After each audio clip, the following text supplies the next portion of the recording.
തിരുവനന്തപുരം കരമനയിൽ ദമ്പതികളെ മരിച്ച നിലയിൽ കണ്ടെത്തി. തമലം സ്വദേശി സതീശൻ, ഭാര്യ ബിന്ദു എന്നിവരെയാണ് മരിച്ച നിലയിൽ കണ്ടെത്തിയത്. സാമ്പത്തിക ബാധ്യതയെ തുടർന്നാണ് ഇരുവരും ജീവനൊടുക്കിയത് എന്ന് മറ്റ് കുടുംബാംഗങ്ങൾ പറയുന്നു. പ്രതികരണത്തിലേക്ക്. അവരുടെ കുടുംബ ഫാമിലി കാര്യമൊന്നും നമുക്കറിയണം. പിന്നെ കോർപ്പറേഷൻ വർക്കായിരുന്നു.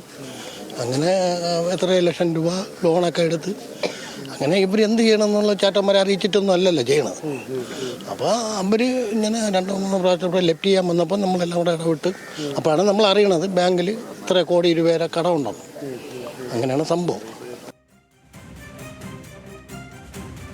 സതീഷിന്റെ സാമ്പത്തിക ബാധ്യതയിൽ ഇളവ് തേടി മുമ്പ് ബാങ്കിന് മുന്നിൽ സമരം ചെയ്തിട്ടുണ്ടെന്നും ബാങ്ക് ഭീഷണിയെ തുടർന്നാകാം ജീവനൊടുക്കിയത് എന്നും VSDP പ്രാദേശിക നേതൃത്വം ആരോപിച്ചു.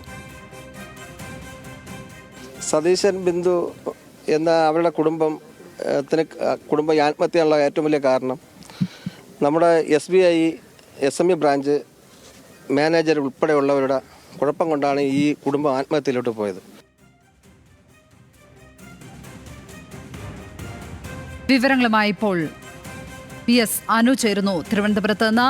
അനു, ഈ ദമ്പതികൾ ആത്മഹത്യയിലേക്ക് നീങ്ങിയ സാഹചര്യം എന്താണ്? ആത്മഹത്യ എന്ന കാര്യം ഏതായാലും പോലീസ് ഉറപ്പിക്കുന്നുണ്ടോ? അത്തരമൊരു പ്രാഥമിക നിഗമനത്തിലാണോ പോലീസ് ഉള്ളത്? ഇവരുടെ കടബാധ്യതയ്ക്ക് കാരണം എന്താണിപ്പോൾ അവിടെ ചെല്ലുമ്പോൾ കാര്യങ്ങൾ ചോദിച്ചറിയുമ്പോൾ നമുക്ക് മനസ്സിലാകുന്നത്? ലക്ഷ്മി, അങ്ങേയറ്റം ദാരുണമായ സംഭവമാണ് തിരുവനന്തപുരം കരമന തമലത്ത് സംഭവിച്ചിരിക്കുന്നത്. ഈ കടബാധ്യത തന്നെയാണ് ഇങ്ങനൊരു ആത്മഹത്യ എന്ന് പോലീസ് പൂർണ്ണമായി അങ്ങനെ പറയുന്നില്ല എങ്കിൽ കൂടി ആത്മഹത്യ തന്നെയാണ് അവർ ഇപ്പോൾ നമ്മളോട് വ്യക്തമാക്കുന്നത്. കാരണം രണ്ടുപേരും ഈ സതീശൻ്റെ കഴുത്ത് അറുത്ത നിലയിലും ഭാര്യ ബിന്ദു തൂങ്ങി നിൽക്കുന്ന നിലയിലുമാണ് ഇരുവരുടെയും മൃതദേഹങ്ങൾ കണ്ടെത്തിയിരിക്കുന്നത്. ഈ വീട്ടിലാണ് ഇന്ന് രാവിലെയോടുകൂടി മൃതദേഹങ്ങൾ രാവിലെ സതീശൻ്റെ അളിയൻ എത്തി ഫോൺ വിളിച്ചെങ്കിലും ഫോൺ എടുത്തില്ല. തുടർന്ന് നാട്ടുകാരും തൊട്ടടുത്ത അയൽപക്കക്കാരും ഒക്കെ എത്തിയപ്പോഴാണ് ഇങ്ങനെ ഒരു ആത്മഹത്യയുടെ കാര്യം അറിയുന്നത്. പിന്നെ പോലീസിനെ വിവരമറിയിക്കുന്നു. നിലവിൽ കരമന പോലീസ് ഇവിടെ പരിശോധന നടത്തുകയാണ്. കടുത്ത സാമ്പത്തിക പരാധീനത ഈ കുടുംബത്തിന് ഉണ്ടായിരുന്നതായി പറയുന്നുണ്ട്. ഏകദേശം 1.5 കോടി രൂപയുടെ ബാധ്യത അത് SBI ബാങ്കിൽ മാത്രം ഉണ്ട്. ഈ ബാങ്കുമായി ബന്ധപ്പെട്ട ചില ആരോപണങ്ങൾ കൂടി ഇവിടെ ഇദ്ദേഹം നാടാർ സമുദായത്തിൽപ്പെട്ട ആളാണ്. VSDP പാർട്ടിയുമായി ബന്ധപ്പെട്ട് പ്രവർത്തിക്കുന്ന ആളുമാണ്. VSDP നേരത്തെ ഈ പറയുന്ന ബാങ്കിൽ സമരമൊക്കെ നടത്തിയിരുന്നു.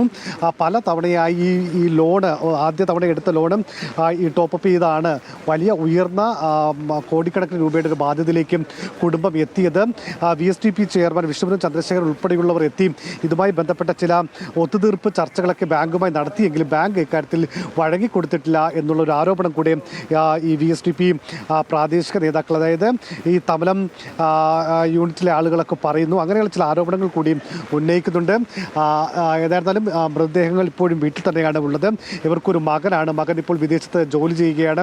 മകൻ മടങ്ങിയതിനു ശേഷമാകും മറ്റ് ചടങ്ങുകളൊക്കെ നടക്കുക. നിലവിൽ ഇപ്പോൾ ഇവിടുത്തെ ഇൻക്വസ്റ്റ് നടപടികൾ പൂർത്തിയാക്കിയ ശേഷം മൃതദേഹങ്ങൾ മെഡിക്കൽ കോളേജ് ആശുപത്രിയിലേക്ക് മാറ്റുകയും അവിടെ പോസ്റ്റ്മോർട്ടത്തിന് ശേഷമാകും ബന്ധുക്കൾക്ക് മൃതദേഹങ്ങൾ വിട്ടുകൊടുക്കുക. നിലവിലൂടെ പോലീസിന്റെ പരിശോധന നടക്കുകയാണ്. ലക്ഷ്മി, PS അനുവാണ് തിരുവനന്തപുരത്ത് നിന്ന് വിവരങ്ങൾ പങ്കുവച്ചപ്പോൾ.